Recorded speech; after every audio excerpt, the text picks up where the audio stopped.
메스키타 코르도바 대성당, 즉 모스크 코르도바 대성당은 스페인에 영향을 미친 이슬람 건축을 소개할 때 항상 맨 첫 페이지에 오르는 건축입니다. 그리고 외부 사진보다는 여기 내부의 거대한 하이퍼 스타일 홀의 사진이 그 역사를 설명하기 위해 소개되더라고요. 그런데 여기를 답사하기 전까지 이렇게 이 내부에 기독교 성당까지 들어가 있는 줄은 몰랐습니다. 저번에 알람브라 때에도 이야기한 적이 있지만 이슬람에서 기독교 왕의 통치로 바뀌면서 위대한 이슬람의 건축을 미처 파괴하지 못한 기독교인들이 이렇게 또 수리를 해서 모스크를 성당으로 쓰는 것도 재미있네요. 이 메스키타 코르도바 대성당을 소개하는 저는 여러분과 함께 건축의 길을 가는 Cinema C Architecture A Psychoanalysis P 카푸 채널의 앞에입니다.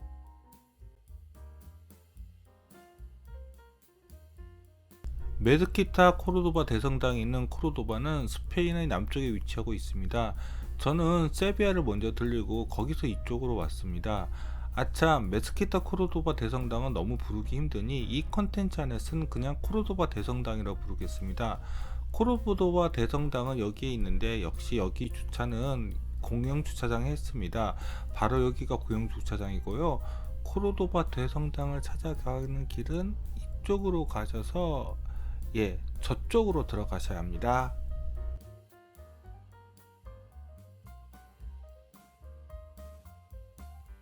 좀 더 자세히 살펴볼까요? 여기가 아까 전 보여드린 공용 주차장이고 여기서 코르도바 대성당을 가는 길은 이쪽으로 들어가셔서 골목길을 찾아 가시면 바로 코르도바 대성당이 나옵니다. 골목길을 빠져나와서 맨 처음 본 코르도바 대성당의 모습입니다. 이날은 스페인 답사를 시작한 이래로 처음 38도를 넘은 날씨였습니다. 그래서 더위에 지쳐 여기 전체를 돌아볼 정도의 체력이 아니었습니다. 그래서 빨리 그늘을 찾아 들어가고 싶어서 바로 코르도바 대성당으로 들어갔습니다. 코르도바 대성당을 들어가는 입구는 바로 저 종탑입니다. 종탑 근처에 가시면 용서의 문이 위치하고 있습니다. 코르도바 대성당은 말구평 아치로 유명합니다. 벌써 입구부터 티를 내기 시작하네요. 그런데 입구는 이슬람의 아치인데 안쪽에 있는 돔은 르네상스 혹은 바로크의 돔이 있네요. 원래 여기는 이슬람의 미나렛이 있었던 자리라고 합니다. 하지만 지진으로 부서지고 난 다음에 종탑을 다시 세웠다고 하네요. 그럼에도 이슬람 아치를 다시 쓴 것은 의외이네요. 종탑에서 더 동쪽으로 가시면 조그마한 야외 예배당이 있습니다. 바로 등불의 성모 예배당입니다. 스페인은 거의 카톨릭 국교라고 해도 될 정도로 신자들이 많습니다. 그래서 이렇게 야외 예배당도 있나 봅니다. 그리고 동쪽으로 이동하시면 또 하나의 출구가 보이는데요. 이 출구의 이름은 성 캐서린의 문이네요. 보통은 이쪽은 코르도바 대성당을 다 보시고 나오시는 출구로 사용됩니다. 자, 이제 코르도바 대성당 안쪽으로 들어가 보겠습니다. 코르도바 대성당은 처음 보여드렸던 종탑 옆 용서의 문으로 들어갑니다. 바로 저기가 용서의 문의 안쪽입니다. 그리고 티켓 오피스는 용서의 문 오른쪽 회랑에 있습니다. 종탑도 올라갈 수 있었으면 좋았을 텐데요. 제가 갔을 때는 올라가지 못했습니다. 종탑 옆의 북쪽 회랑도 한번 보겠습니다. 여기는 바로 종탑의 바로 옆입니다. 이쪽으로 해서 종탑을 올라갈 수 있는 것 같은데 이렇게 닫혀져 있죠. 그리고 이쪽이 바로 티켓 오피스가 있습니다. 티켓 오피스가 있는 북쪽 회락병에는 예전 코르도바 대성당에서 사용되었던 바닥 보드를 이렇게 전시해 놓았습니다. 지금은 이렇게 조각되어 있는 바닥보가 그렇게 많이 보이지는 않는 것 같은데요. 앞에서 말씀드린 것처럼 이날 날씨가 많이 더웠습니다. 그래서 정말 햇볕 아래로 나가기가 싫어서 될 수 있는 대로 이렇게 회랑들을 돌아다녔습니다. 하지만 코르도바 대성당 내부로 들어가기 위해서 여기에 오렌지 나무의 파티오를 지나가야겠지요. 여기 파티오는 오렌지 나무들이 많아서 나랑 호스라는 이름을 붙였답니다. 원래는 여기에 이렇게 파티오와 이를 둘러싼 회랑이 없었을 것이라고 하네요. 그냥 여기는 이슬람인들이 기도를 드리기 전에 발과 손을 씻는 정화의식을 거행하던 곳이었을 것이라고 하는데요. 그럼 발을 씻는 장소를 분수로 바꾼 건가? 그런데 날씨도 좋은데 분수가 작동되었으면 더 좋지 않았을까 싶네요. 자, 그럼 이제 코르도바 대성당 모스크 내부로 들어가 볼까요? 그런데 제가 내부로 들어가는 입구 쪽을 멀리서 찍은 사진은 이것밖에 없네요. 그래도 모스크 입구문은 제대로 찍어 놓았네요. 이 문의 이름은 손바닥의 문입니다. 그러고 보니 모양이 손바닥을 닮은 것 같기도 하네요. 그리고 옆에는 모스크의 외부 창입니다. 그런데 원래 이 창문인지는 잘 모르겠네요. 기하학 문양의 창틀 안쪽에는 유리창이 있거든요.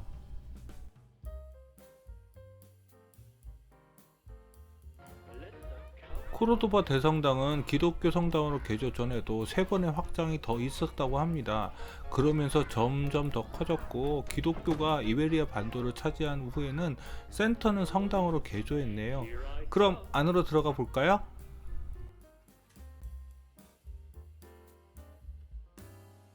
제일 먼저 보셔야 할 코르도바 대성당의 모스크 공간은 바로 입구 쪽에 있는 압드 알 라만 1세의 오리지널 모스크입니다. 압드 알 라만 1세의 오리지널 모스크에 들어가시면 정말로 세계 건축사 책 속에 자신이 들어가 있다는 생각이 드실 것입니다. 이 공간은 다마스쿠스의 모스크와 예루살렘의 알 아크사에서 영감을 받았다고 하네요. 그런데 그전 서양 건축사 책에서는 전혀 알지 못했던 사실을 알게 되었습니다. 제가 본 서양 건축사 책은 흑백에 너무 해상도도 낮은 옛날 것이라서 몰랐는데 이 아치가 하나가 아니라 2개라는 사실이요. 코르도바 대성당 모스크 공간에는 약 850개의 기둥이 있다고 합니다. 그리고 기둥의 재료는 벽옥, 오닉스, 대리석과 화강암이 반암이 쓰여졌다고 하네요. 그런데 이 기둥의 재료들은 원래 초기 로마 및 서거트 시대의 건물의 것을 재성형한 것도 있다고 합니다. 오리지널 모스크 영역에서 북쪽 입구의 옆 창들을 보겠습니다. 보시다시피 지금은 이렇게 기하학적 문뒤틀 사이에 유리들이 보이네요. 유리가 없으면 더 멋졌을 텐데요. 자, 이제 오리지널 모스크 영역에서 첫 번째로 확장된 압드 알 라만 2세의 영역을 보겠습니다. 압드 알 라만 2세의 확장 모스크에는 나중에 기독교 왕들이 개조한 코르도바 성당 부분이 위치하고 있습니다. 그래서 여기부터는 이슬람과 기독교 건축이 겹치는 부분이 나옵니다. 그래서 이 영역부터는 모스크의 2개의 아치와 함께 이런 기독교 건축의 오너먼트들이 겹쳐서 나타납니다. 이쪽으로 들어가시면 코르도바 대성당의 봉담 부분이 나옵니다. 하지만 이 부분은 맨 마지막에 보지요. 압드 알 라만의 2세의 영역은 기둥과 장식이 섞여 있지만 이렇게 천장 부분에서도 오리지널 모스크의 영역의 나무 천장과는 달라집니다. 여기 기독교 건축의 천장은 고딕 천장과 비슷한 리브 볼트를 사용했는데 원래 유럽 본토의 고딕 천장 디자인하고는 좀 다릅니다. 도리어 르네상스나 바로크에 더 가까워 보이네요. 여기는 본당의 서측입니다. 이 안쪽에는 본당의 카이어가 위치하고 있습니다. 그런데 여기 서측 외벽의 디자인은 확실히 바로크적인 냄새가 많이 나네요. 자, 이제 알 하캄 2세 확장 모스크로 넘어가겠습니다. 첫 번째 살펴볼 영역은 비아 비치오 4 예배당입니다. 원래 여기는 나중에 기독교 성당으로 중심이 개조되기 전 여기도 기독교인들이 예배를 지내기 위해서 일단 개조했던 곳이라고 합니다. 그런데 묘하게도 바실리카 느낌이 나는 게 신기하네요. 고측 창과 중앙에 있는 채광창 때문일까요? 비아 비치오사 예배당은 알 하캄 2세의 확장과 압드 알 라만 2세 확장 딱 경계에 위치하고 있습니다. 그래서인지 그 영역이 되는 아치는 다른 코르도바의 2층 아치하고는 좀 디자인이 다르네요. 비아 비치오사 예배당에서 본당 쪽의 방향에 있는 교차 볼트도 알 하캄 2세 확장 모스크의 중요한 공간 중의 하나입니다. 이 교차 볼트는 정말 이슬람과 고딕 그리고 바로크의 건축의 진정한 융합 공간입니다. 이쪽의 아치는 코르도바 대성당의 말구피아 아치를 교묘하게, 고딕 아치와 바로크의 오너무트를 섞어서 만들었고요. 이쪽의 이슬람 아치 디자인의 창의성은 정말 놀라울 정도입니다. 이번에 볼 공간은 알 하캄 2세의 확장 모스크의 중심 영역입니다.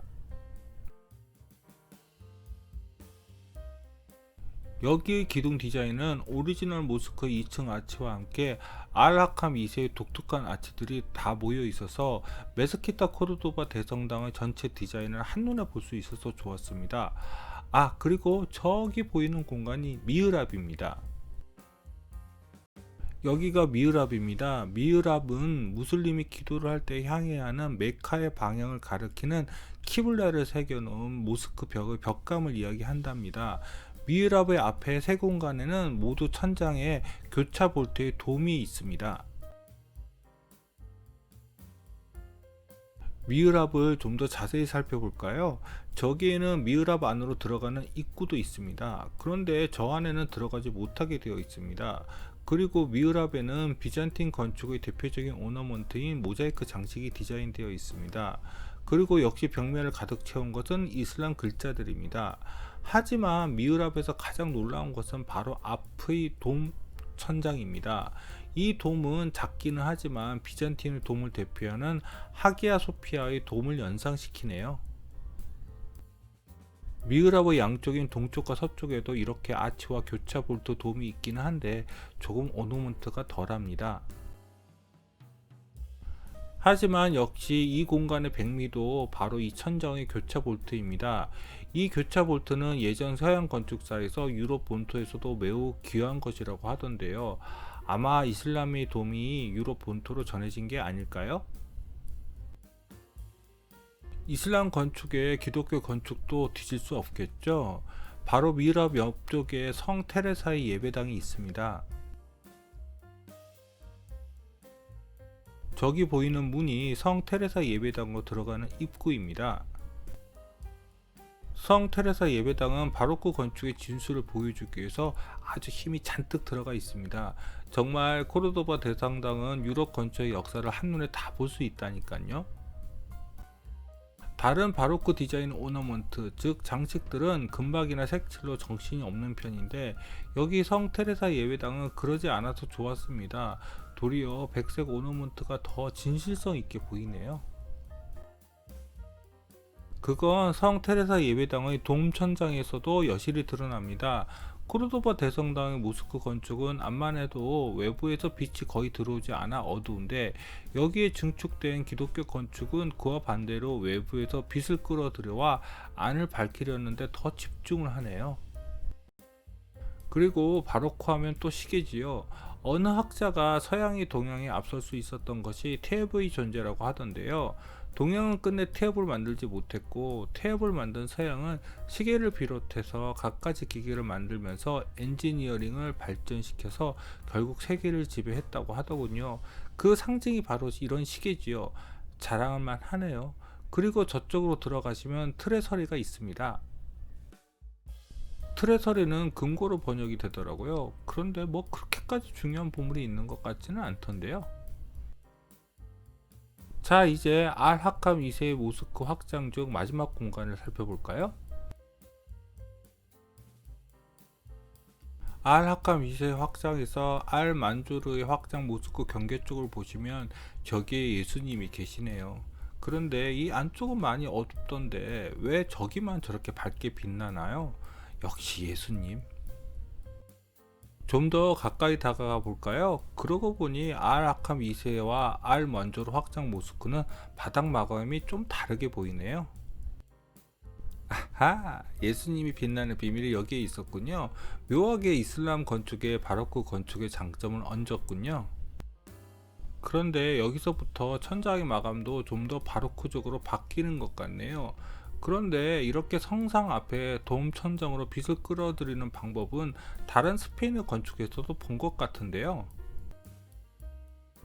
아하, 바로 코르도바 대성당을 보기 전날에 들렸던 톨레도 대성당에서 본 적이 있습니다. 여기도 어두운 대성당 내부에 이 바로크 성상만 위에 저런 돔 천장을 두어서 극적인 효과를 냈습니다. 이게 스페인 기독교 건축의 전통인가? 이제 모스크 확장의 마지막인 알 만조르의 확장 모스크로 가보겠습니다.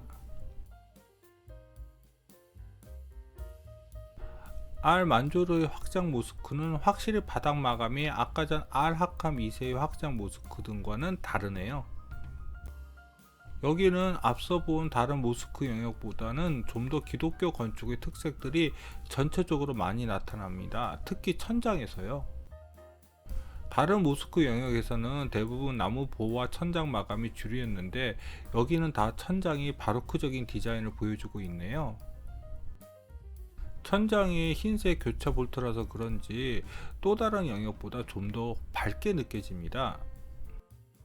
또 중간에 저렇게 돔 천장이 있어서 빛이 들어와 다른 모스크와의 차별성이 느껴집니다. 이제 코르도바 대성당에서 마지막으로 살펴볼 본당으로 가보겠습니다. 여기는 본당의 중심 영역의 돔 천장입니다. 이렇게만 봐서는 여기 다른 쪽에 이슬람의 모스크 건축들이 있다고는 상상도 하지 못할 정도로 완벽한 바로크 돔 천장입니다. 여기는 콰이어, 즉 성가대입니다. 그리고 저 뒤쪽은 아까 전 압드 알라만 2세의 확장 모스크에서 소개해 드렸던 본당 서측벽이고요. 그런데 어떻게 완벽하게 이슬람 건축들을 가릴 수 있는지 정말 좋은 아이디어이네요. 이런 응용력이 안토니 가우디나 피카소 같은 천재 건축가와 미술가가 스페인에서 탄생하게 된 배경의 원천이겠죠. 여기는 정말 전형적인 바로크의 천장입니다. 그리고 여기가 바로 본당의 제단입니다. 솔직히 코르도바 대성당의 본당은 어두운 이슬람의 모스크 건축에 이렇게 햇빛을 끌어들이면서 진정한 하나님의 공간을 이 안에서 구성한 스페인 건축가들의 아이디어가 살렸습니다. 이쪽은 바로 본당의 트랜세프트 천장입니다. 트램세프트에서 모스크 쪽에 열려져 있는 인면의 디자인은 기존의 2층 모스크 아치를 품을 수 있는 거대한 아치를 그 위에 올려서 마치 처음부터 이렇게 디자인을 한 것처럼 묘하게 만들어 놓았습니다. 반면 본당의 길이 방향으로 향하는 쪽의 인면은 2층 모스크 아치를 완벽하게 가려서 실제로 이 본당에서 예배를 보는 이들은 여기가 이슬람 사원이었던 것을 인지하지 못하게 디자인했네요.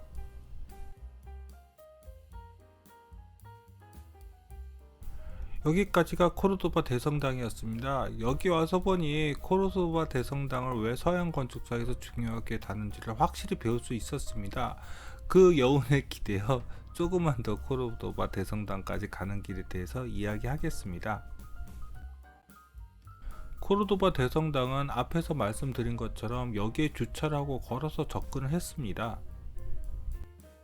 역시 사전조사를 제대로 안 해서 저는 저기로 들어가면 바로 코르도바 대성당인 줄 알았습니다. 저기는 빌라 세바요스라고 해서 일종의 주택과 성벽이 결합되어 있는 성문입니다. 그런데 여기서부터 코르도바 대성당까지 가는 길이 정말 운치가 있더라고요. 여기가 아까 전 보여드렸던 성문 입구 안쪽입니다. 여기를 들어가서 코르도바 대성당까지 가는 골목들은 정말 매우 좁습니다. 이렇게요. 그런데 그렇게 더 느낌이 좋았습니다. 그리고 골목이 좁다 보니 중간중간에 건물들 틈 사이로 보이는 하늘도 멋졌고요. 또 여기 코르도바 대성당의 문양들을 활용한 이런 창문 디자인도 정말 좋았습니다. 코르도바를 소개하다 보니 또 다른 스페인의 도시를 소개하고 싶다는 생각이 갑자기 들어서요. 그래서 네르아를 잠깐 소개시켜 드리려고 합니다. 사실 네르아는 저번에 소개시켜드린 알람브라 다음날 도착한 곳입니다. 네르아는 지중해에 접해져 있는 스페인의 남쪽 휴양 도시입니다. 2016년 스페인 답사 때 중간에 좀 쉬어가려고 들렸던 곳이거든요. 역시 네르아의 보물은 바로 지중해가 내려다 보이는 에우르페의 발코니입니다. 여기 에우로페는 페니키아의 공주였는데 제우스가 그녀에게 반해서 황소로 변해 그녀를 납치하고 결국 자신의 아이를 낳게 만듭니다. 그 아이가 나중에 크레타의 왕이 되는 미노스가 되었기에 그녀의 이름이 에우로페가 유럽이라는 단어의 어원이 됩니다. 에우로페의 발코니가 있는 광장입니다. 정말 여기는 낮도 밤도 정말 한적하고 시원해서 정말 좋았습니다. 하지만 정말 좋았던 것은 바로 네르하의 거리였습니다. 여기는 햇빛을 가리기 위해서 거리에 이렇게 삼각의 차양들을 건물들 사이에 연결해서 쭉 놓았더라고요. 이것이 푸른 하늘과 함께 정말 보기 좋았습니다. 그런데 정작 네르하는 낮보다 밤이 장난 아닙니다. 정말 유럽의 모든 사람들이 다 여기 모여 있는 것 같았습니다. 여기에 대한 추억은 아직도 그날 바람에 실려오는 시원한 바다 향기에 젖어 있습니다.